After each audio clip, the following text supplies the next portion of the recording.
Les contrôleurs d'État apprennent depuis ce matin les techniques d'investigation, une autre corde à leur arc qui permettra à l'autorité supérieure du contrôle d'État d'être plus efficace pour déceler les cas de fraude et de corruption.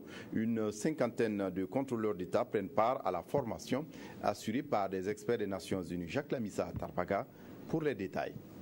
Les contrôleurs d'État passent du contrôle à l'investigation et pour cela, ils entament ce lundi 5 jours de formation sur les techniques. On avait pu constater que la SCE était très nettement axée sur le contrôle, mais un petit peu plus faible sur l'investigation et sur la sensibilisation et la prévention de la corruption. Si vous travaillez dans le domaine de la répression de la corruption et que vous n'avez pas, in fine, la justice qui enquête, ça sert absolument à rien.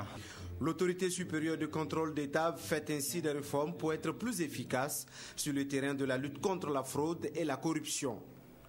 Mais la SCE veut aussi mettre l'accent sur la prévention. Le premier élément dans la lutte contre la corruption, c'est la prévention pour éviter que la corruption ne s'installe.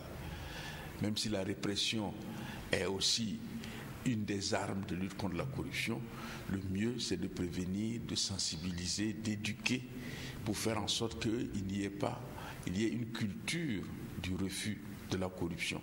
Un des griefs ou des reproches que nous fait la justice, c'est de dire que nos dossiers ne sont pas ficelés de la manière dont la justice sait les lire. Donc, nous aurons la possibilité d'avoir des connaissances dans ce domaine.